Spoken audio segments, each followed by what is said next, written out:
Ma'asyiral muslimin yang dimuliakan Allah Subhanahu wa taala, yang pertama dikisahkan dalam sebuah hadis dari Jabir bin Abdullah radhiyallahu an, suatu ketika Nabi sallallahu alaihi wasallam bersama para sahabat melakukan safar untuk berperang. Ketika itu Nabi dan para sahabat kekurangan kendaraan perang berupa kuda ataupun unta, sehingga terkadang satu unta itu dinaiki 2 atau 3 orang bergantian. Tiba-tiba ada satu orang ketika hendak menunggangi untanya itu, untanya tidak mau jalan. Sahabat ini berupaya untuk supaya untanya jalan dengan cara dicambuknya. Kemudian tiba-tiba sahabat ini mencela unta itu dan mengatakan, la'anakillah, semoga Allah Subhanahu wa taala melaknat kamu. Dan itu terus-terusan sampai Nabi sallallahu alaihi wasallam mendengar laknatnya orang ini kepada untanya, sehingga Nabi sallallahu alaihi wasallam bersabda, siapa tadi yang melaknat untanya? Maka datanglah pemilik unta itu dan mengatakan, ana ya Rasulullah, saya wahai Rasul.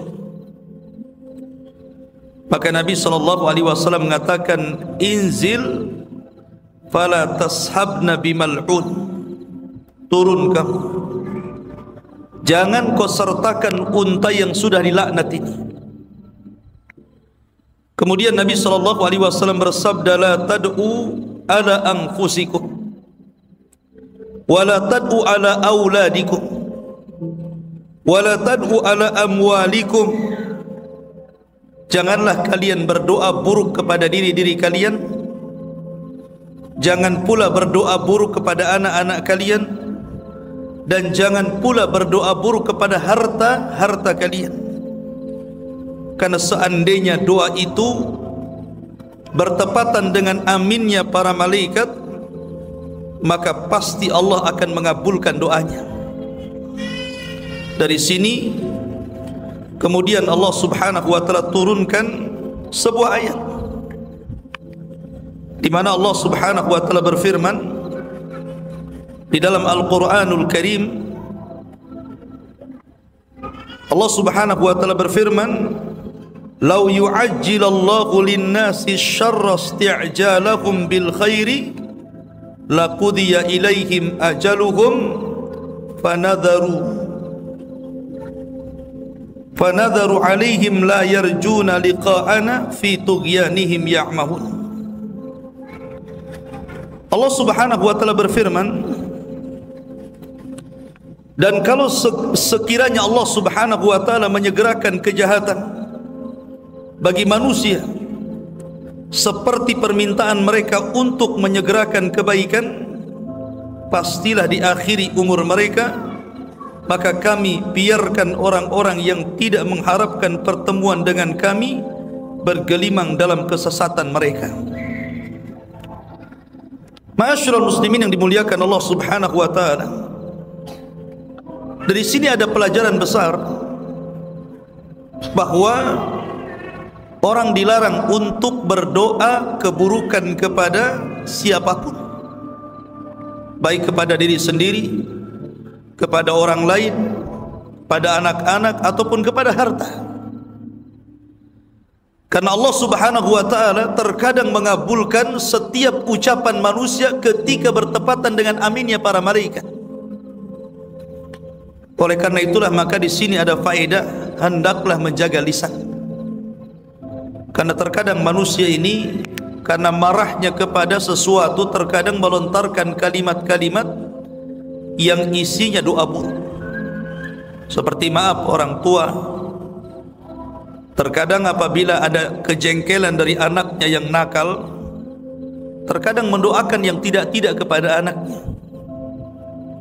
Maka Nabi SAW mengatakan, jangan berdoa buruk kepada anak-anak kalian.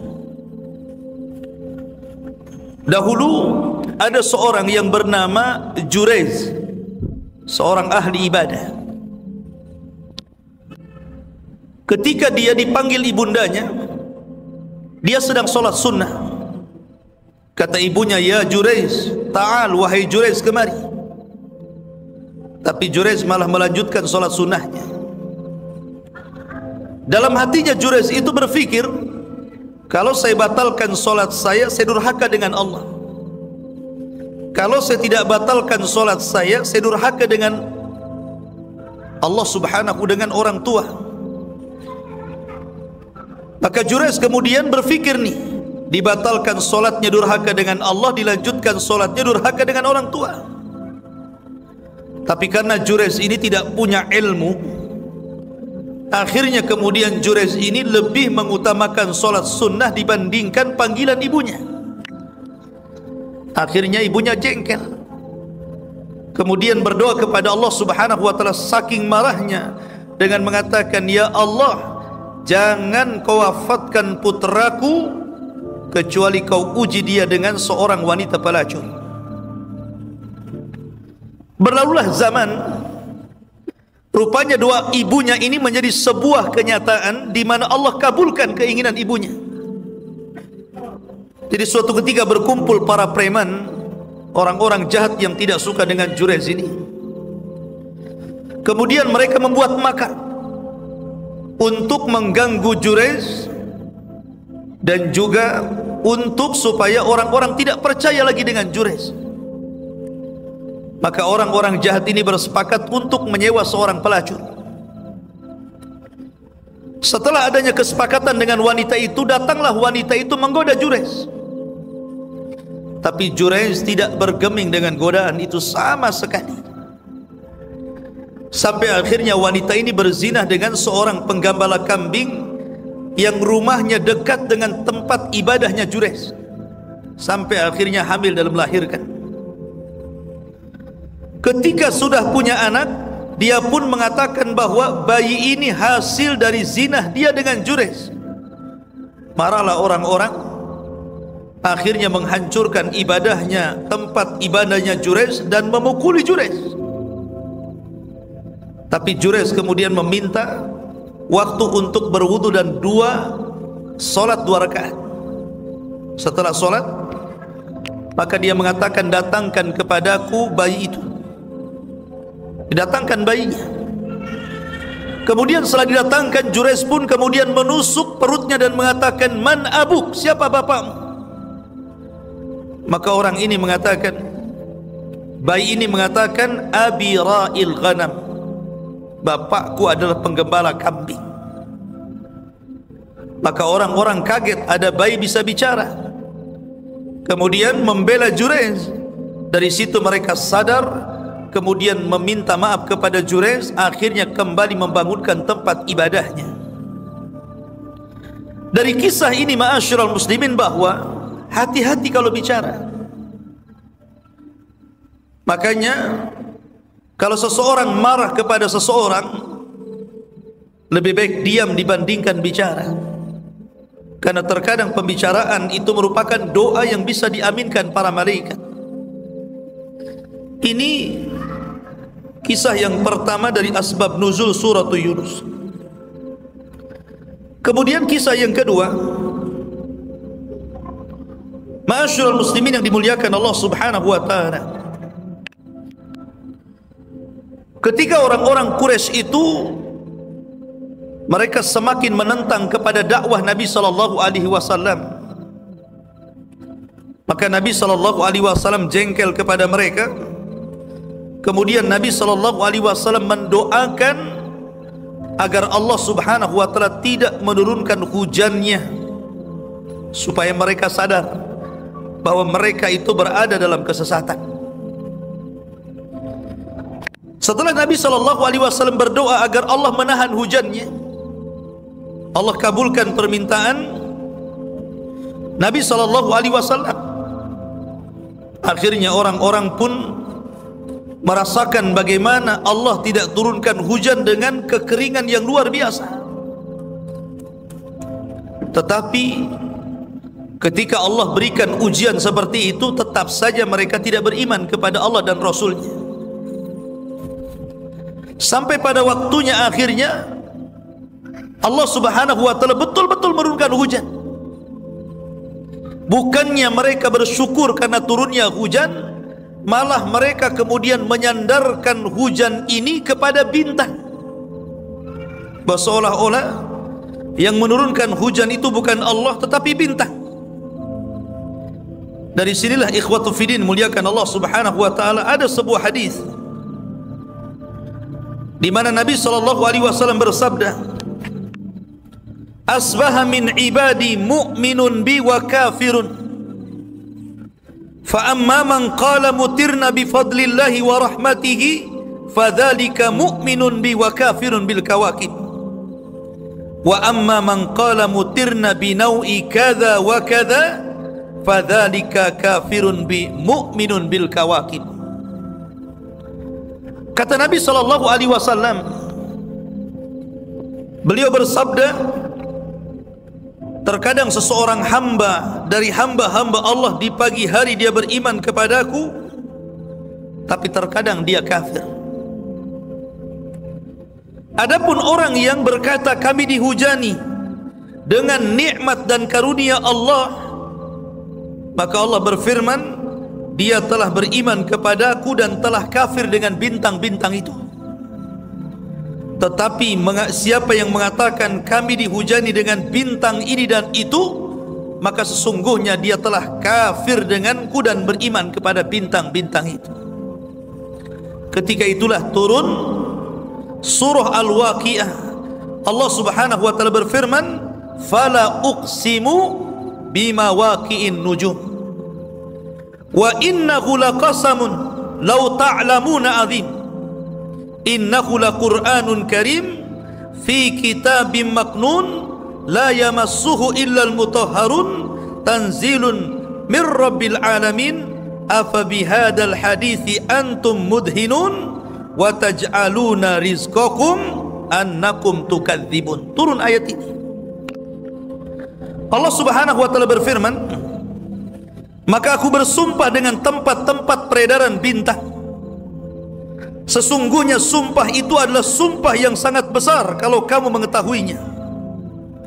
Sesungguhnya Al-Quran ini adalah bacaan yang sangat mulia pada kitab yang terpelihara di Lauhil Mahfud, tidak menyentuhnya kecuali hamba-hamba yang disucikan, diturunkan dari Tuhan semesta alam. Maka apakah kamu menganggap remeh Al-Quran itu, kemudian kalian mengganti rizki Allah subhanahu wa ta'ala yang Allah berikan dengan cara mendustakan karena mereka menyandarkan kepada bintang? Lihat ma'asyiral muslimin, ada pelajaran besar di sini, bahwa hujan itu adalah karunia dan nikmat dari Allah dan termasuk rahmat. Nabi SAW kalau turun hujan selalu membuka serbannya, kemudian menyingkap sedikit pakaiannya supaya terkena rintikan hujannya. Ketika itu Anas bin Malik radhiyallahu anhu bertanya, ya Rasulullah, kenapa anda lakukan seperti itu? Maka Nabi SAW mengatakan, sesungguhnya hujan ini hadithu ahdi bi Rabbi, dekatnya janji Allah kepada hambanya. Makanya Nabi SAW mengatakan ada dua doa yang tidak mungkin ditolak. Pertama saat jihad di jalan Allah ketika berperang, dan yang kedua saat turunnya hujan. Tetapi banyak kaum muslimin serba salah. Kalau tidak ada hujan, dia mengatakan kapan hujan. Kalau kemudian turun hujan, kenapa hujan terus? Kan begitu. Terkadang manusia seperti itu.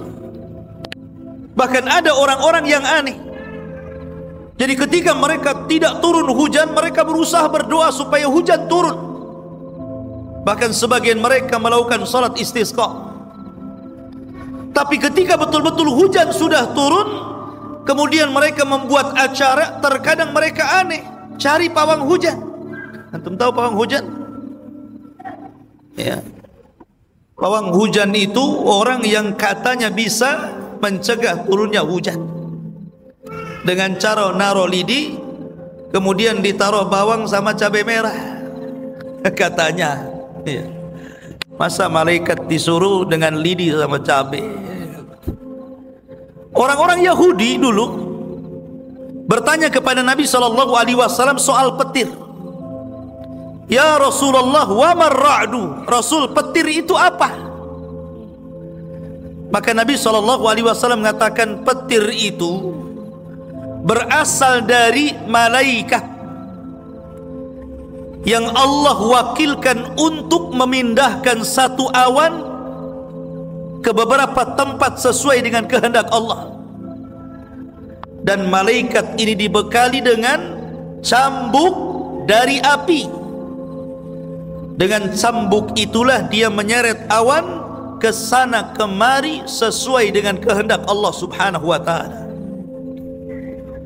Jadi yang menurunkan hujan itu adalah malaikat yang Allah tugaskan untuk menurunkan hujan.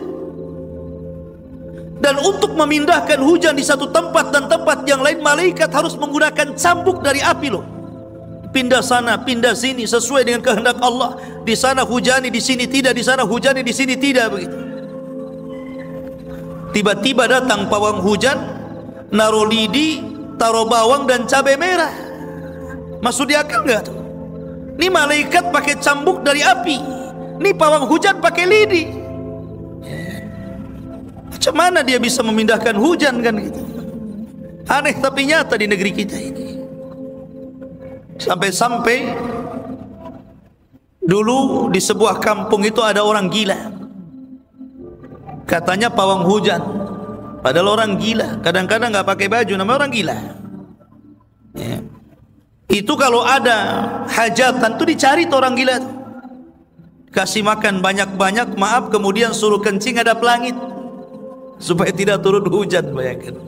Ini yang gila siapa? Orang gilanya atau orang punya hajatnya itu? Coba kan. Ya. Jadi ma'asyiral muslimin yang dimuliakan Allah Azza wa Jalla, hujan itu rahmat dari Allah Subhanahu wa taala.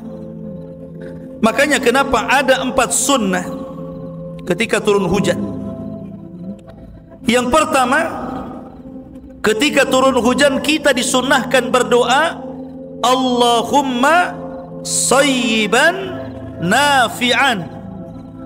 Ya Allah, semoga hujan yang kau turunkan kepada kami itu menjadi hujan yang bermanfaat, bisa menghujani tempat-tempat kering akhirnya tumbuh-tumbuhan, menghujani tempat-tempat yang kering akhirnya sumur jadi penuh dengan air dan kita bisa minum di situ. Kita suruh berdoa seperti itu, Allahumma sayyiban nafi'ah. Sebagaimana Aisyah radhiyallahu anha menyebutkan, Nabi apabila melihat hujan dalam hadis Bukhari, Rasul langsung mengatakan Allahumma sayyiban nafi'ah. Yang kedua, kalau seandainya seseorang melihat hujan ini gelagatnya tidak baik, hujannya sangat deras, kemudian tiba-tiba membawa banjir, mungkin rumah, masuk ke rumah gitu kan, merusak tanaman, kemudian membahayakan, maka Nabi SAW menyuruh kita untuk berdoa lagi, Allahumma hawwil ilaina la alaina. Ya Allah, semoga hujan ini membawa kebaikan dan tidak membawa musibah kepada kami. Kemudian doakanlah agar hujan itu dipindahkan ke gunung-gunung, ke bukit-bukit, ke tempat-tempat tumbuhnya tumbuhan. Kita berdoa supaya dipindahkan. Ya. Ma'asyiral muslimin, kemudian yang ketiga, ketika di tengah-tengah turunnya hujan, maka disitulah kata Nabi SAW, "Sintani ma taruddani ad-du'a'u indan nida wa tahtal matari."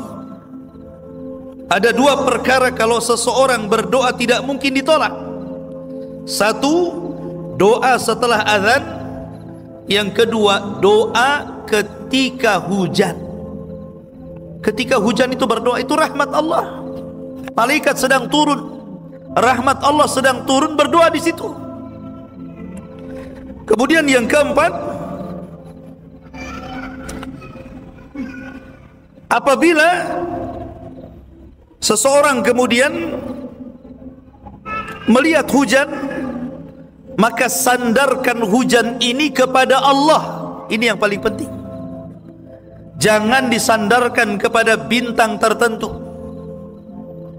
Karena seseorang latah melihat ke langit, kalau ada bintang nggak ada hujan. Kalau ada bintang nggak ada hujan. Kalau nggak ada bintang pasti hujan. Memastikan dengan ada dan tidaknya bintang, kan? Maka ini jangan sandarkan hujan kepada bintang, karena hujan itu datang dari Allah Subhanahu wa ta'ala. Ini yang kedua. Kemudian yang ketiga, ada satu kisah di zaman Nabi SAW tentang kisah seorang sahabat namanya Abu Ubaidah ibnul Jarrah. Abu Ubaidah ibnul Jarrah. Ketika perang Uhud, Abu Ubaidah ibnul Jarrah ini adalah seorang pahlawan Islam yang ditakuti lawan-lawannya. Tidak ada yang berani mendekati Abu Ubaidah ibnul Jarrah saat perang, karena terkenal keberaniannya. Tetapi dalam perang Uhud ini tiba-tiba ada orang tua, sangat tua, dan dia di pihak Abu Jahal, di pihak orang-orang Quraisy. Afwan, Abu Jahal sudah meninggal di perang Badar. Pokoknya orang tua ini di pihak orang-orang kafir Quraisy yang dipimpin oleh Abu Sufyan ketika itu. Lah orang tua ini terus mengejar Abu Ubaidah ibnul Jarrah, tapi Abu Ubaidah ibnul Jarrah selalu menghindar. Jadi kalau seandainya ketemu dia lagi, dihindari lagi, bertemu lagi, menghindar lagi. Berkali-kali dia hindari orang tua yang sudah renta itu, sampai pada waktunya tidak bisa menghindar lagi. Akhirnya kemudian terpaksalah dia pun melawan orang tua yang sudah tua itu dan berhasil membunuhnya. Kemudian setelah peperangan, para sahabat pun membicarakan tentang Abu Ubaidah ibnul Jarrah, bahwa dia telah melakukan dosa besar dan dia telah gugur amalannya. Kenapa para sahabat bicara seperti itu kepada Abu Ubaidah? Karena yang dibunuh dalam perang Uhud itu bapaknya sendiri. Orang tua itu bapaknya. Bapaknya di pihak orang kafir Quraisy, sementara Abu Ubaidah ibnul Jarrah di pihak Nabi. Maka sahabat mengatakan dia telah melakukan dosa besar dan telah gugur amalan.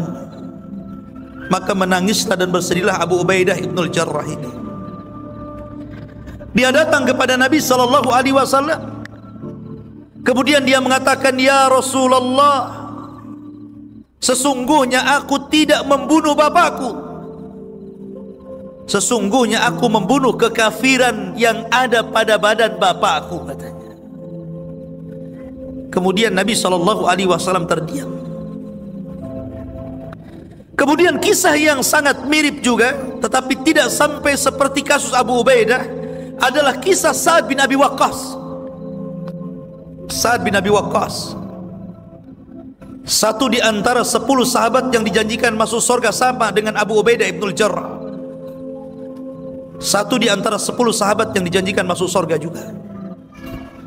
Jadi ketika dia masuk Islam, ibundanya tidak mau masuk Islam, sementara ibunya ini sangat cinta dengan Sa'ad bin Abi Waqqas, sangat cinta sekali. Tidak bisa berpisah dengan anaknya walaupun sekejap. Tiba-tiba Sa'ad masuk Islam. Dan orang-orang pun membicarakan tentang Sa'ad.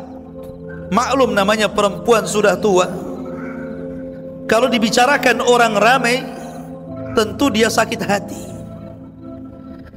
sehingga dia memaksa Sa'ad untuk kembali kepada agama moyangnya, menyembah berhala lagi. Tapi Sa'ad tidak mau. Akhirnya ibundanya bersiasat untuk tidak makan sampai mati. Dan itu menjadi sebuah kenyataan. Betul-betul ibunya demo mogok makan, tidak mau makan 1 hari, 2 hari, 3 hari. Akhirnya pingsan dan hampir sakaratul maut. Tetapi Sa'ad bin Abi Waqqas, walaupun dia tahu sayangnya orang tua kepada dia, cintanya ibunya kepada dia, tetap saja dia lebih mencintai Nabi SAW. Dia istiqamah.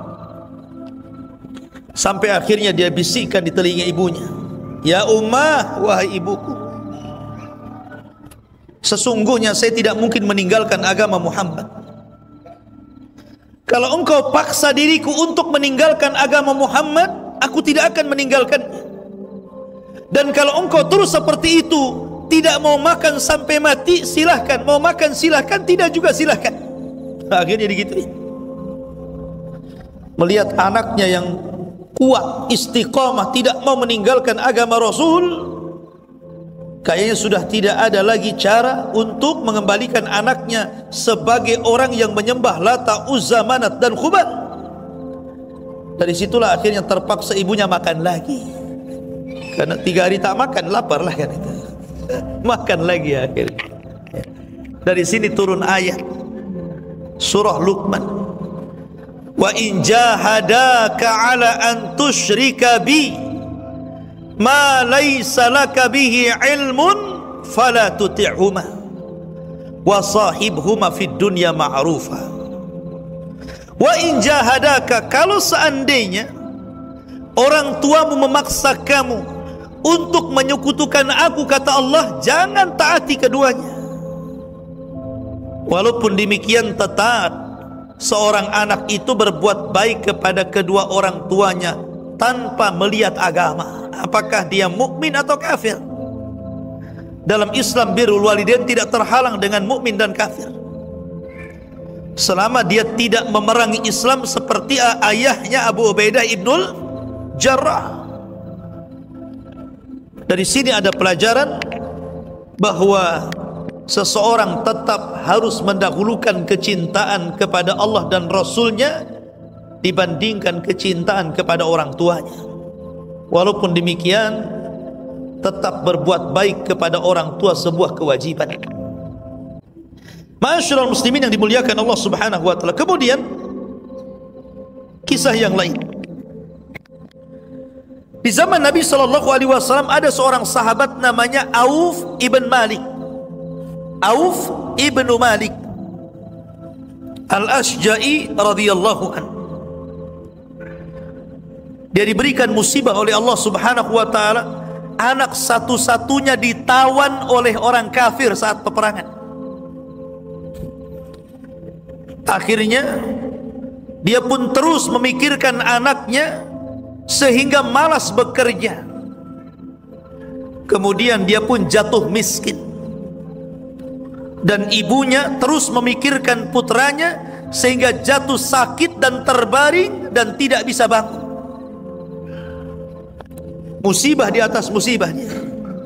Anaknya ketahuan, hartanya habis, istrinya sakit, mungkin bahasa kita stroke, terbaring di pembaringan, dan tidak ada lagi yang ia makan.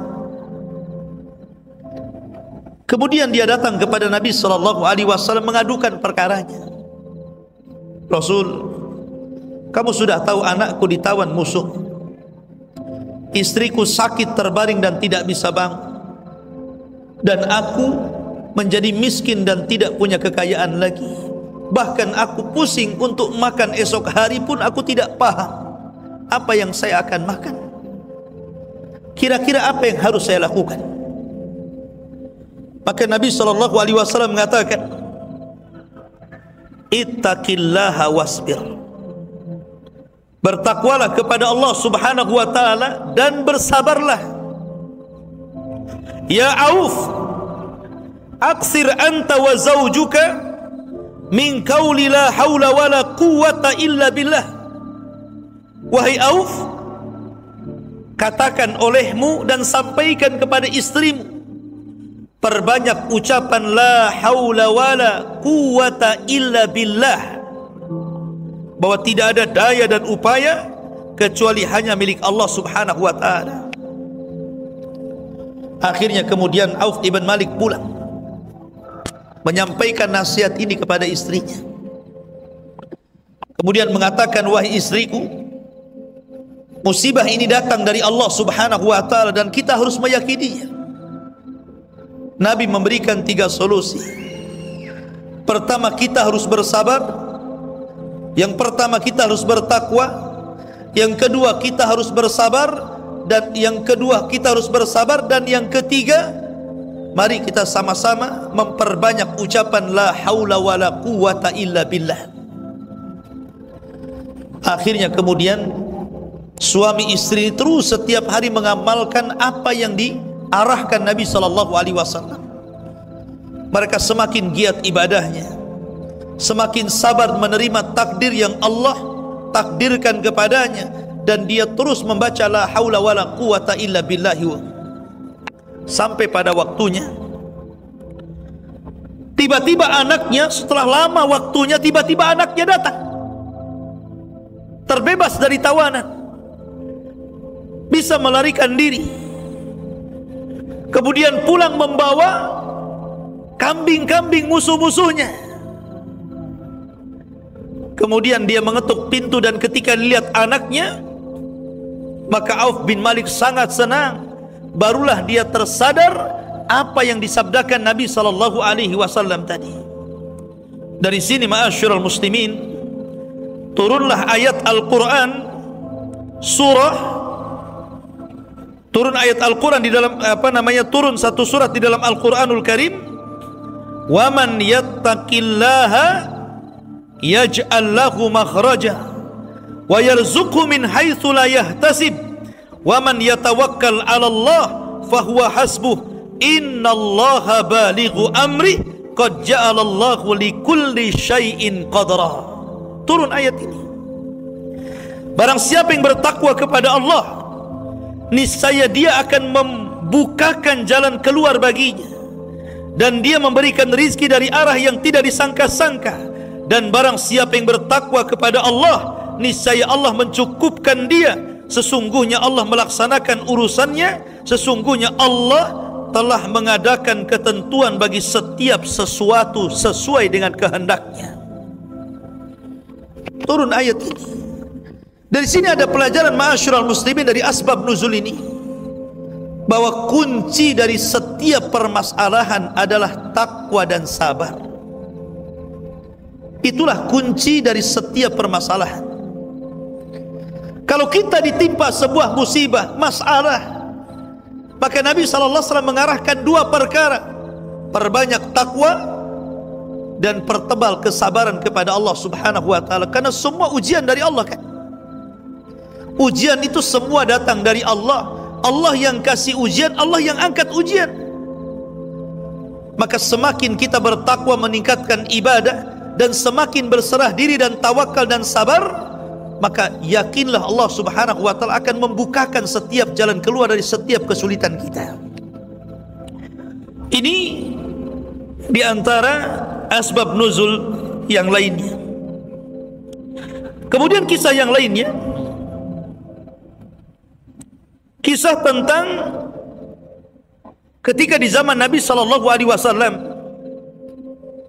Nabi SAW pulang dalam peperangan. Kemudian mereka beristirahat di perjalanan. Jadi para sahabat duduk-duduk bersama Nabi SAW di satu tempat. Tiba-tiba orang-orang munafik buat majlis juga, duduk di satu tempat.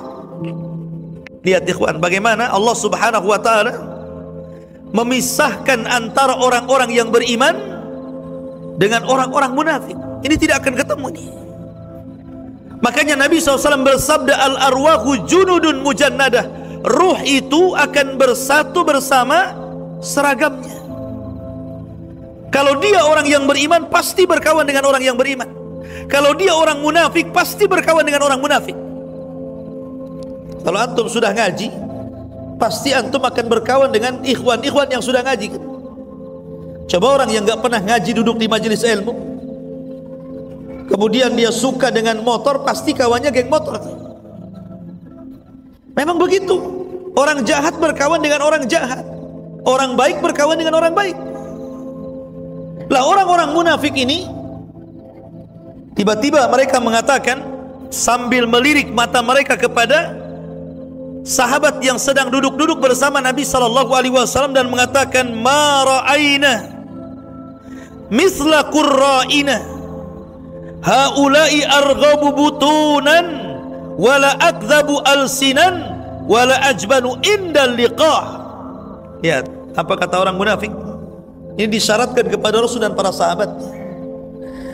Kami tidak pernah melihat seperti para pembaca Al-Quran di tengah-tengah kami. Mereka paling rakus dalam dunia, mereka paling dusta dalam ucapan, dan mereka paling pengecut saat berjumpa dengan lawan. Kemudian mereka mengisyaratkan, tuh orang-orangnya, katanya. Maksudnya Rasul dan para sahabat. Bayangkan, ini orang munafik mencela Rasul dan para sahabat dan mengatakan mereka adalah orang yang paling rakus dengan dunia, mereka adalah orang yang paling dusta dalam ucapan, mereka orang yang paling pengecut saat berjumpa dengan lawan. Rupanya ada seorang sahabat mendengar kata-kata itu, namanya Zaid ibn Thabit. Ya, dilaporkan kepada Nabi sallallahu alaihi wasallam. Tapi sebelum dia datang, Jibril sudah ngasih tahu dulu ucapan orang-orang munafik itu. Dari sini Allah Subhanahu wa taala turunkan ayat. Di dalam surah At-Taubah ayat 65 Allah mengatakan di dalam Al-Qur'anul Karim, wala in sa'altahum la yaqulunna innama kunna nahudu wa nal'ab qul abillahi wa ayatihi wa rasulihi kuntum tastahzi'un la ta'tadiru qad kafartum ba'da imanikum. Apabila kau tanya kepada mereka orang-orang yang mengolok-olok itu, pasti mereka menjawab, kami hanya main-main saja, kami hanya bercanda saja, tidak serius. Tapi Allah katakan ya Muhammad kepada mereka, apakah dengan Allah, dengan ayat-ayatnya, dengan Rasulnya kalian membuat candaan, kalian memperolok-olok? Katakan kepada mereka, jangan mencari-cari alasan, kalian telah kafir setelah keimanan kalian. Ketika mendengar ayat ini turun, maka orang-orang munafik ketika itu langsung berlari menuju Rasul, sementara Rasul berada di atas untanya. Kemudian mereka menarik-narik pelananya mengatakan, ya Rasulullah, kami hanya main-main saja, kami hanya bercanda saja. Tapi Rasul mengatakan, la ta'tadiru qad kafartum ba'da imanikum. Jangan kau cari alasan, kalian telah kafir setelah keimanan kalian. Lihat, begitulah perilaku orang-orang munafik. Turun surah ini, At-Taubah ayat 65. Di zaman itu ikhwatu fiddin, orang-orang munafik tidak sebagaimana di zaman sekarang. Kalau dulu orang-orang munafik itu tidak berani terang-terangan, mereka bisik-bisik tetangga, karena mereka takut dengan Nabi SAW. Bahkan ketika orang-orang munafik pulang dalam peperangan, mereka mengatakan, la nukhrijannal a'azzu minhal adzal. Kalau kami pulang ke Madinah, maka orang-orang mulia akan mengusir orang-orang hina. Ini ucapan Abdullah bin Ubay bin Salul, tokoh munafik. Maksudnya orang mulia, mereka orang munafik dan orang hina Rasul dan para sahabat. Sampai kabar ini kepada telinga Rasul. Umar bangkit dan mengatakan, ya Rasulullah, da'ni adrib unuq Rasul, serahkan kepada saya, ku penggal leher si Abdullah bin Ubay bin Salul itu. Kurang ajar dia.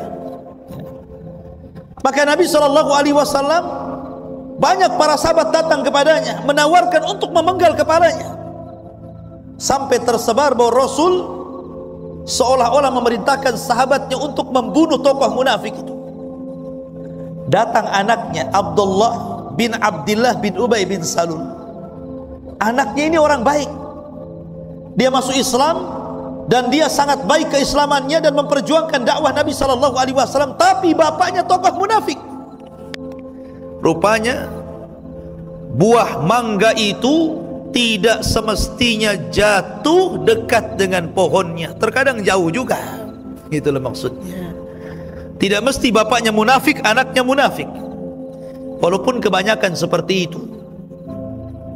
Ya, tidak jauh dari pohonnya, tapi ini jauh ini. Ya. Lah akhirnya dia datang kepada Rasul dan mengatakan, "Ya Rasulullah, jangan kau perintahkan siapapun membunuh bapakku. Kalau kau perintahkan orang itu membunuh bapakku, maka selamanya aku tidak akan redha, boleh jadi aku bunuh dia. Kalau kau ingin membunuh bapakku, serahkan kepadaku, biar aku yang akan membunuhnya." Dia serahkan kepadaku, aku yang akan bunuh, katanya anaknya ini. Tapi Nabi mengatakan, "Irfiq," tidak, berbuat lembutlah kau kepada bapakmu, hai Abdullah. Mana mungkin saya akan membunuh bapakmu? Nanti apa kata dunia, apa kata manusia? Anna Muhammadan yaqtulu ashabah. Nanti orang mengira Muhammad sudah membunuh sahabatnya. Karena di zaman itu samar-samar antara munafik dan sahabat tidak bisa dibedakan, mana munafik mana sahabat. Sehingga kalau Rasul sampai memerintahkan membunuh orang munafik, orang sangka membunuh sahabat, dan akan jadi fitnah nantinya. Masa Rasul membunuh sahabatnya sendiri? Lihat bagaimana samarnya orang munafik di zaman itu. Tapi munafik di zaman sekarang, Masya Allah, berani terang-terangan ngomong loh depan handphone, kemudian diupload lewat YouTube lagi. Coba bayangkan, ditonton satu dunia. Menghina Allah, menghina Rasul, menghina Al-Quran, terang-terangan. Jadi YouTuber, YouTubernya cari duit dari YouTube dengan cara menghina Allah, menghina Rasul, dan menghina Al-Quran. La haula wa la quwata illa billah. Di zaman sekarang semua serba ada. Mau cari yang baik, ceramahnya banyak dalam YouTube. Mau yang cari yang provokator, ya banyak juga di YouTube gitu. Termasuk orang yang istihza dengan Allah, ayat-ayat Al-Quran, dan juga Nabi SAW. Dulu di zaman Turki Utsmani, ketika dipimpin oleh Khalifah Abdul Hamid yang kedua, ketika itu Turki mengalami kemunduran yang luar biasa. Ekonominya turun, tentaranya kocar-kacir, sangat lemah. Kemudian dia pun Sultan ini, Abdul Hamid ini pun sakit lagi, terbaring. Tetapi ketika dia mendengar ada orang Inggris yang kemudian menghina Rasul dengan cara menggambar ayam jantan, kemudian 11 ayam betina di sampingnya, kemudian ditulis hadza Muhammad, ini Muhammad, maka dia bangkit. Walaupun dia sudah kakek, sudah sakit, dia bangkit dan mengatakan, kalau kalian tidak tangkap nih orang yang istihza dengan Rasul kami akan serukan jihad global melawan kalian. Ketakutan Inggris. Akhirnya kemudian menangkap orang yang menggambar karikatur itu.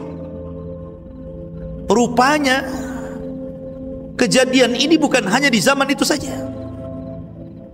Orang-orang yang menghina Nabi SAW terus sampai belakangan kita kenal kan, sampai ada orang yang buat film untuk menghina Nabi SAW. Ya. Siapa yang memerankan Rasul SAW? Orang Barat yang tidak tahu siapa Rasul SAW, yang tidak tahu sosok Nabi SAW, diperankan pula oleh manusia. Siapa Anda dengan Nabi SAW? Terkadang di film lain Anda menjadi Abu Jahal, di film ini Anda menjadi Rasulullah. Macam mana antum seseorang kemudian memerankan dengan peran-peran yang berbeda-beda? Tidak layak untuk berperan menjadi sosok Nabi SAW. Tapi mereka menciptakan film itu hanya untuk menghina Rasul. Ya. Itulah orang-orang munafik. Di zaman sekarang kita lihat orang-orang liberal, orang-orang liberal, orang-orang yang berusaha untuk menanamkan keraguan-raguan terhadap kaum muslimin, terhadap Islamnya sendiri. karena menyamakan Islam itu sama dengan semua agama. Dibuat ragu-ragu orang itu loh. Kemudian dikasih dalil lagi dalam Quran, dikasih dalil lagi dalam sunnah Nabi SAW sebagai pembenarannya.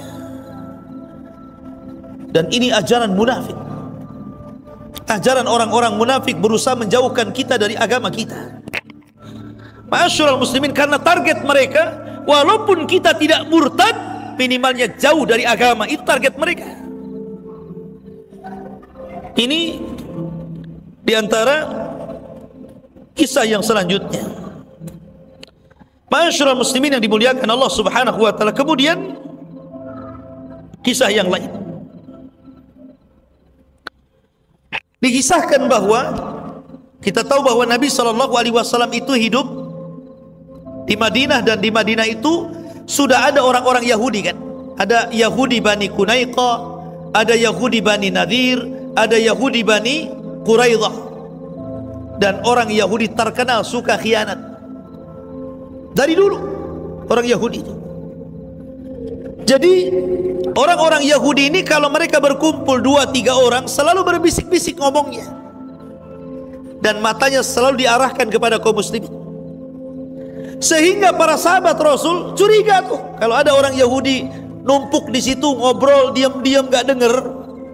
Sahabat mulai curiga, jangan-jangan dia atau mereka sedang merencanakan pembunuhan, sedang merencanakan makar, sedang merencanakan ini dan itu. Maka kalau seandainya sahabat ini berjalan, di situ ada kumpulan orang-orang Yahudi, biasanya mencari jalan lain supaya jangan kelihatan orang-orang Yahudi itu. Dari sini kemudian turun turun Al-Quran dalam surah Al-Mujadilah ayat 8. Alam tara ilal ladhina nuhu anin najwa thumma ya'uduna lima nuhu anhu wa yatanajawna bil ithmi wal udwan wa ma'siyatir rasul wa idza ja'uka hayyuka bima lam yuhayyika bihi Allah wa yaquluna fi anfusihim laula yu'adzibuna Allah bima naqul hasbuhum jahannam yaslaunaha fa bi'sal masir.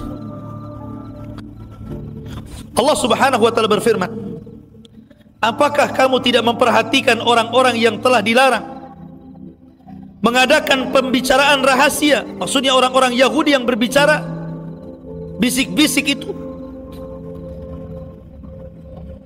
Kemudian mereka kembali mengerjakan larangan itu, dan mereka mengadakan pembicaraan rahasia untuk berbuat dosa, permusuhan dan durhaka kepada Rasulnya. Dan apabila mereka datang kepadamu, mereka mengucapkan salam kepadamu dengan memberi salam yang bukan sebagai yang ditentukan Allah untukmu, dan mereka mengatakan kepada diri mereka sendiri, mengapa Allah tidak menyiksa kita disebabkan apa yang kita katakan itu?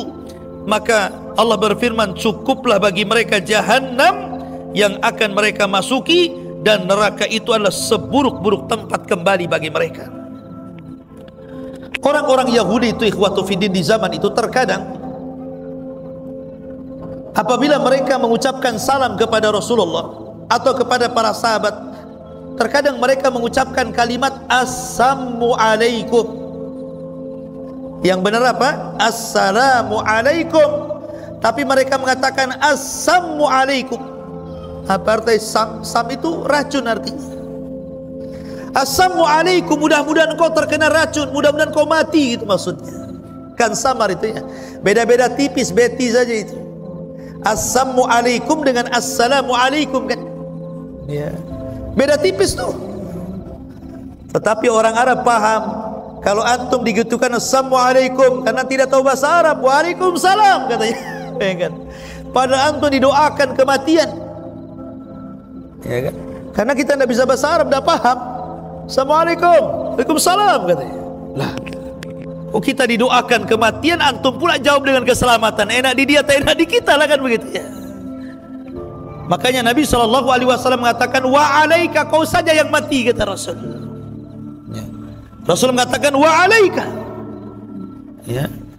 Makanya kalau ada orang kafir mengucapkan salam kepada antum, antum punya tetangga orang kafir, orang non muslim lah, orang kafir terlalu keras, orang non muslim. Ya. Kemudian mengucapkan salam kepada antum. Kalau samar ucapannya cukup wa alaika. Jawabannya titik sampai di sini. Wa alaika. Tapi kalau terang Ustaz, jelas-jelas dia orang kafir tapi fasih bahasa Arabnya Ustaz. Assalamualaikum warahmatullahi wabarakatuh. Fasih banget nih. Saya aja gak sepasih orang kafir itu Ustaz. Jawab gak nih Ustaz? Dalam hal ini ada fatwa dari Syekh Nasiruddin Al-Albani rahimahullah ta'ala. Kalau seandainya antum mendengar dengan jelas ucapan mereka tidak mengucapkan assalamualaikum, ya assalamualaikum, betul-betul assalamualaikum, maka jawablah waalaikumsalam. Tidak ada masalah, tapi tidak perlu dilengkapi. Kecuali yang mengucapkan salamnya orang Islam, lengkapi. Kalau ada orang Islam salam assalamualaikum, lengkapi waalaikumsalam warahmatullahi wabarakatuh. Tapi kalau orang kafir walaupun jelas assalamualaikum, cukup waalaikumsalam gitu saja. Tapi kalau samar wa alaika, nanti dia mengucapkan assalamualaikum, ya. Begitulah orang-orang Yahudi berusaha untuk menyakiti Nabi SAW. Bahkan Nabi pernah diracun oleh orang Yahudi setelah perang Khaybar oleh seorang wanita namanya Zainab bintul Haris. Itu ngasih daging kesukaan Rasul, paha kambing, sudah dilumuri racun tuh. Dan Rasul sempat memakannya. Tapi Rasul itu fisiknya kuat, sehingga pengaruh racun itu bertahun-tahun baru terasa ketika menjelang ajalnya. Pada hari Senin tanggal 12 Rabiul Awal tahun 11 Hijriah Rasul wafat. Jadi beberapa hari sebelum ajalnya dia merasakan pengaruh racun itu. Padahal sudah bertahun-tahun tuh, karena fisiknya sangat kuat, ya. Bahkan Nabi SAW pernah disihir orang-orang Yahudi namanya Labid bin Asam. Memang orang Yahudi itu membuat makar, betul-betul makar kepada Nabi SAW. Jadi jangan pernah percaya dengan orang-orang Yahudi, karena dari zaman Rasul berusaha untuk menyakiti Rasul, bahkan melakukan upaya pembunuhan. Begitulah Allah menggambarkan orang-orang Yahudi Bani Israel, yaqtulunal anbiya'a bighairil haq. Mereka suka membunuh para nabi. Dari dulu Nabi Yahya dipenggal lehernya oleh siapa? Yahudi. Nabi Zakaria digergaji. Siapa yang melakukan? Yahudi. Bahkan Nabi Isa juga dikepung, kemudian Allah angkat ke langit dan mereka mengatakan sudah kubunuh Isa. Mereka dibuat makar oleh Allah. Tidak, wa ma qataluhu yakinan. Mereka tidak membunuh secara yakin karena Allah angkat Isa, tapi mereka mengklaim sudah membunuh Isa. Itulah orang-orang Yahudi. Kemudian asbab yang lainnya, ma'asyiral muslimin yang dimuliakan Allah Subhanahu wa taala, di zaman Nabi SAW ada wanita gila. Ini cerita wanita gila. Mudah-mudahan nggak ada ya wanita gila di sini, semua waras. Jadi ada wanita gila itu suka memintal-mintal benang. Mungkin bahasa ibu-ibu apa ya, ngerenda lah gitu. Direnda. Orang gila, wanita gila, ngerenda. Nanti kalau sudah mau selesai, pintalannya itu kemudian ditarik lagi dari awal, direnda lagi dari awal. Namanya orang gila, gak selesai-selesai buat taplak meja nih, sudah mau jadi, pintalannya ditarik lagi jadi benang panjang lagi, kemudian dipintal lagi, udah mau selesai ditarik lagi. Itulah orang gila. Orang gila kan begitu ya. Dia kalau membangun sebuah bangunan sudah mau selesai dirobohkan. Jadi kalau orang buat rumah udah mau jadi, datangkan alat berat, robohkan. Besoknya datangkan tukang lagi, dibangun lagi. Sudah mau jadi, datangkan alat berat, robohkan. Gila nggak tuh? Itulah orang gila. Jadi Allah Subhanahu wa taala hendak membuat permisalan dengan wanita ini yang tukang pintal benang. Kalau sudah mau jadi ditarik lagi pintalannya. Allah Subhanahu wa taala berfirman dalam surah An-Nahl ayat 92, wala takunu kallati naqadat ghazlaha min ba'di quwwatin ankatha tattakhiduna aymanakum tattakhiduna aymanakum dakhalan bainakum an takuna ummatan hiya arba min ummatin innama yablukumullahu bih wala yubayyinanna lakum yawmal qiyamah ma kuntum fihi takhtalifun. Allah mengatakan dalam surah An-Nahl 92, dan janganlah kamu seperti seorang perempuan gila yang menguraikan benangnya yang sudah dipintalnya dengan kuat menjadi cerai-berai kembali. Kamu menjadikan sumpah perjanjianmu sebagai alat penipu di antara kamu, disebabkan adanya satu golongan yang lebih banyak jumlahnya dari golongan yang lain. Sesungguhnya Allah hanya menguji kamu dengan hal itu, dan sesungguhnya di hari kiamat akan dijelaskan kepadamu apa yang dahulu telah kamu perselisihkan dalam hal itu. Maksudnya apa di sini, ikhwan? Maksudnya, kalau seseorang sudah membuat kesepakatan, al-muslim ala syurutihim, seorang muslim itu di atas syarat-syarat yang disepakati, ikhwan, maka jangan pernah, kalau orang sudah sepakat dengan syarat-syarat tertentu, dengan perjanjian-perjanjian tertentu, tiba-tiba dibatalkan sepihak, kemudian bercerai hanya karena sebuah kepentingan, tidak boleh. Umpamanya seseorang berkumpul membuat masjid, membuat yayasan, membuat pendidikan, bersepakat, nanti kita akan kelola pendidikan ini, kita akan begini. Itu masih kecil. Setelah mulai membesar yayasannya, mulai membesar pesantrennya, sudah membesar sekolahnya, sudah membesar sedikit, mulailah saling melirik kepentingan di dalam situ. Sudah lupa perjanjian awal itu. Kita akan bangun sama-sama, kita akan berdakwah sama-sama, kita akan membesarkan sama-sama. Sudah besar, hilang semua itu perjanjiannya. Yang ada apa? Kepentingan di situ kan. Berusaha kemudian menyepak kawannya, berusaha untuk membuang kawannya, berusaha memusuhi kawannya. La haula wala. Maka orang seperti ini diperumpamakan seperti wanita gila dalam Al-Quran. Wanita gila yang memintal-mintal tadi sudah jadi, sudah kuat, kemudian benangnya diulur lagi. Ini sudah kuat, sudah besar bangunannya, kemudian dicerai-beraikan.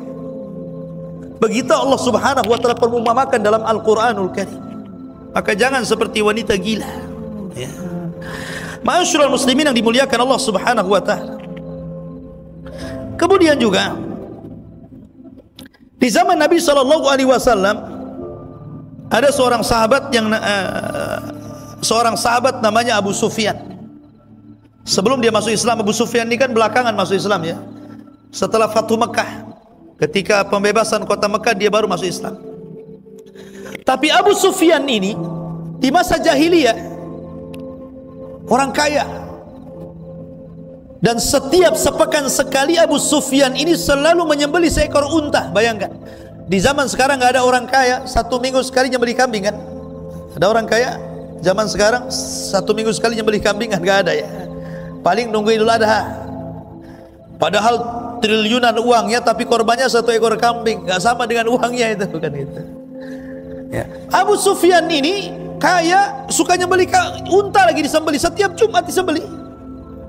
Tetapi bukan untuk orang-orang miskin, bukan untuk anak yatim, bukan untuk para fuqara, tapi disembelihnya unta itu hanya untuk hura-hura bersama rekan-rekan dan kawan-kawannya. Makan-makan saja dengan kawan-kawannya, hura-hura begitu saja. Sampai suatu ketika dia sedang menyembelih unta, datang anak yatim tidak pakai baju,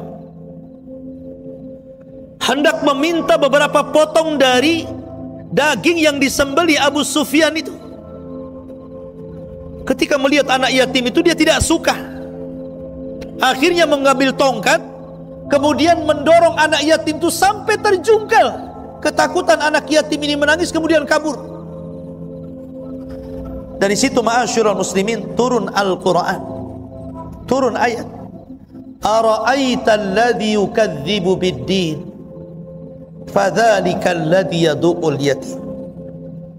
wala yahuddu ala ta'amil miskin fawailul lil musallin alladzina hum an salatihim sahun alladzina hum yura'un wa yamna'unal ma'un. Turun surah ini, Al-Ma'un.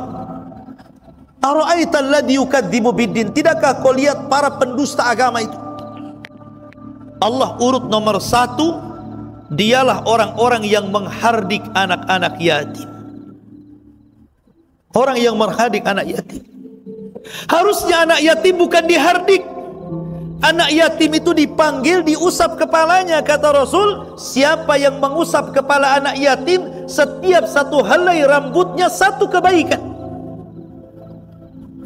Apalagi kalau gondrong tuh. Gondrong, kriwel, banyak rambutnya. Nah, diusap. Tapi jangan usap saja, kasih duit juga, supaya mau diusap. Kalau sini diusap sekali aja mau, habis itu tidak mau lagi kan gitu. Kasih duit, mau 100 kali usap pun, kalau 100 kali kasih amplop mau dia. Ya. Dan berbaik kepada anak yatim itu salah satu cara melembutkan hati. Orang kalau sudah keras hatinya, ikhwan, atau sudah keras, malas ibadah, malas, suka maksiat, mulai mudah dendam, mudah emosi, sudah mengeras hati ini, maka cari anak yatim, makan bersama anak yatim. Ya, itu caranya untuk melembutkan hati. Ma'asyiral muslimin yang dimuliakan Allah Subhanahu wa taala. Kemudian disebutkan dalam kisah di zaman Rasul sallallahu alaihi wasallam dari Abdullah bin Abbas radhiyallahu anhu. Ketika Nabi sallallahu alaihi wasallam diangkat menjadi nabi dan rasul, banyak orang-orang Arab itu mereka mengingkari kenabian dan kerasulan Nabi sallallahu alaihi wasallam. Sehingga mereka mengatakan, kalau memang Allah berkehendak untuk mengutus seorang rasul, kenapa harus dia? Kenapa tidak malaikat saja, katanya. Mereka mengatakan, kalau memang Allah hendak memberikan hidayah kepada kita semuanya, kata orang-orang jahiliyah itu, kenapa harus dia? Kenapa harus si Muhammad? Kenapa tidak utus malaikat saja? Ya, bagaimana orang-orang jahiliyah itu? Maka Allah Subhanahu wa taala turunkan Al-Qur'an. Allah Subhanahu wa taala berfirman dalam surah An-Nahl. Allah mengatakan, "Wa ma arsalna min qablika illa rijalan nuhi ilaihim fas'alu ahla dzikri in kuntum la ta'lamun." Dan tidaklah kami utus seorang rasul sebelum wahai Muhammad kecuali rijalan, kecuali dari manusia. Kami wahyukan kepadanya, maka bertanyalah kepada orang yang berilmu kalau kalian tidak tahu. Turun ayat ini seolah-olah Rasul ingin mengatakan, bukankah rasul-rasul sebelum aku juga semua manusia, apa salahnya? Kenapa kalian minta malaikat? Rasul-rasul sebelum saya kan semua manusia, sejak zaman Adam, Nuh, Ibrahim, Nabi Musa, Nabi Isa, ini semua ulul azmi kecuali Adam. Kemudian semua nabi-nabi dan rasul yang jumlahnya 120.000 nabi ataupun rasul yang jumlahnya 315 rasul, semua manusia, tidak ada satupun malaikat. Bahkan secara logika, kalau seandainya Allah Subhanahu wa taala kemudian mengutus rasul dan nabi itu malaikat, kalian tidak akan sanggup mencontohnya. Bagaimana cara mencontohnya coba? Kita punya nabi, punya rasul, malaikat, cemana coba cara mencontohnya? Pertama, malaikat nggak bisa dilihat, macam mana mau contoh barang yang tak dilihat? Pakai teleskop lihat malaikat, mana bisa? Yang kedua, malaikat nggak pernah maksiat. Kalau rasul kita malaikat, mungkin 24 jam kita di masjid, kan itu. Malaikat nggak makan, antum nggak makan seminggu mati. Malaikat nggak kawin, nggak punya anak, macam mana antum tidak kawin nanti? Dan tidak ada keturunan lagi nanti. Kalau antum mati, selesai mati, tidak ada keturunannya. Malaikat tidak bisa dilihat. Malaikat tidak kencing, tidak berak. Macam mana kita stres dibuatnya? Karena Rasul itu kenapa dibuat dari manusia? Supaya bisa dicontoh. Karena dia makan, kita makan. Dia minum, kita minum. Dia nikah, kita nikah. Dia punya anak, kita punya anak. Dia bertetangga, kita bertetangga.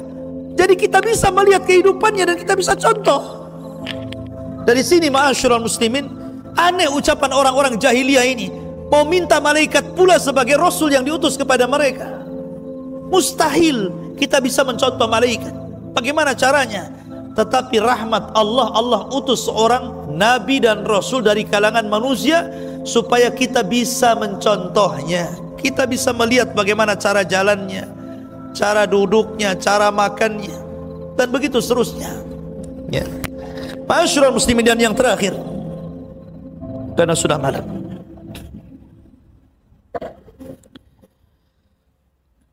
diriwayatkan dari Adi bin Hatim radhiyallahu anhu. Adi bin Hatim ini mendengar bahwa Nabi SAW menganggap para rahib ataupun para pendeta itu Tuhan bagi umatnya. Maka karena dia mantan Nasrani, dia datang kepada Rasulullah. Rasul, saya dulu mantan Nasrani. Saya tidak pernah menjadikan Tuhan padri-padri dan rahib-rahib kami. Kami tidak pernah sujud kok. Kami tidak pernah ruku kepada mereka.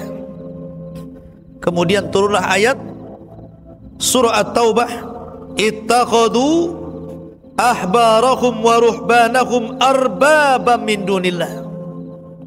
Mereka mengambil padri-padri mereka dan pendeta mereka dijadikan Tuhan selain Allah.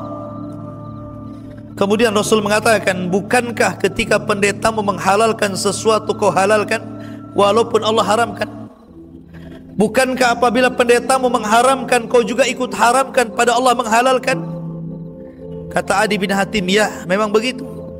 Maka Rasul mengatakan, itulah kalian telah menjadikan padri dan pendeta kalian Tuhan selain Allah, karena menghalalkan yang diharamkan kau ikut menghalalkannya, dan dia mengharamkan apa yang Allah halalkan kau ikut mengharamkannya.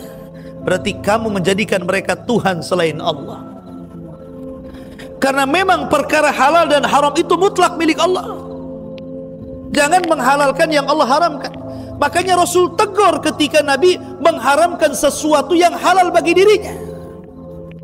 Ketika Nabi SAW, giliran Hafsah dan juga Aisyah mampir di rumah Zainab. Namanya istri, tentu tidak mungkin ngasih minum. Masa mampir sebentar tidak kasih minum, istri apa kan begitu? Istri begitu harus kasih minum. Suami datang buatkan minum, itulah istri. Zainab buatkan istri, buatkan apa, minuman dari madu, diminum sama Nabi. Kemudian ngobrol sebentar, keluar, karena malam itu bukan giliran Zainab tapi giliran Hafsah. Dalam riwayat Aisyah radhiyallahu anha, ketika pulang, rupanya Aisyah dan Hafsah ada di rumah situ, di rumah Hafsah. Aisyah ada di situ, Hafsah ada di situ. Kemudian Nabi SAW bicara, tiba-tiba Hafsah mengatakan, ya Rasulullah, seolah-olah di mulutmu ada bau sesuatu, ada bau buah yang sebenarnya enak dimakan tetapi baunya enggak enak. Mungkin kalau bahasa kita ini jengkol gitu ya, enak dimakan tapi baunya tak sedap gitu. Tapi yang dimakan Rasul maksudnya bukan jengkol, enggak ada jengkol di zaman Nabi ya. Buah yang lain, dia enak rasanya tapi baunya enggak enak. Kata Hafsah, wahai Rasul, kau memakan buah itu ya? Kata Rasul, tidak, saya hanya mampir di Zainab minum madu itu saja. Karena Rasul itu suka yang manis-manis. Rasul suka minum madu, Rasul itu. Kata Aisyah, iya aku juga ikut menciumnya. Lah bayangkan, kompak pula ini. Kata Aisyah, ya Rasul, engkau sudah memakan buah itu ya? Padahal kedua-duanya ini dusta. Karena cemburu dengan Zainab, akhirnya kemudian dua-duanya dusta kepada Rasul. Dikiranya Allah tidak tahu perkataan Hafsah dan Aisyah ini. Maka Nabi mengatakan, kalau begitu, kalau kalian tidak percaya, maka saya tidak akan minum madu selamanya.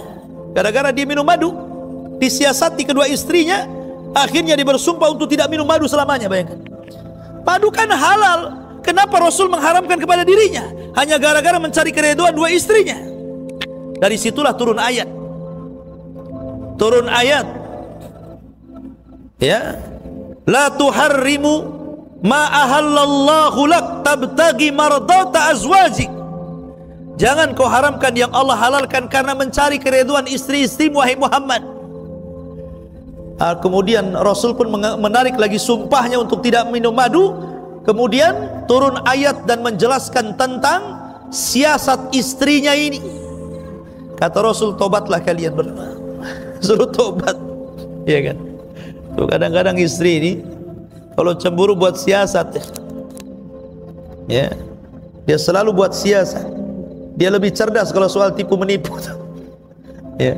Jadi ma'asyiral muslimin yang dimuliakan Allah azza, akhirnya kemudian Aisyah dan Hafsah pun bertobat kepada Allah subhanahu wa ta'ala, dan Allah abadikan kisah ini dalam surah Tahrim. Tidak boleh menghalalkan yang Allah haramkan, tidak boleh mengharamkan yang Allah halalkan, karena halal dan haram itu mutlak milik Allah subhanahu wa ta'ala. Ketika Allah subhanahu wa ta'ala haramkan khamar, maka sampai kiamat Allah khamar itu haram, ya. Ma'asyiral muslimin yang dimuliakan Allah subhanahu wa ta'ala, ini diantara kisah-kisah dan juga asbab nuzul beberapa ayat dalam Al-Quran. Masih banyak, ya, kisah-kisah yang lain. Kalau dikumpulkan banyak sekali, karena hampir sepertiga Al-Quran itu bicara tentang asbab nuzul. Jadi hampir setiap surat itu ada sebab turunnya. Bahkan di dalam surat itu ada ayat-ayat, ya, dalam ayat-ayat dalam surat itu banyak sekali asbab nuzul, cerita-cerita dari sebab turunnya ayat. InsyaAllah kita lanjutkan dengan kesempatan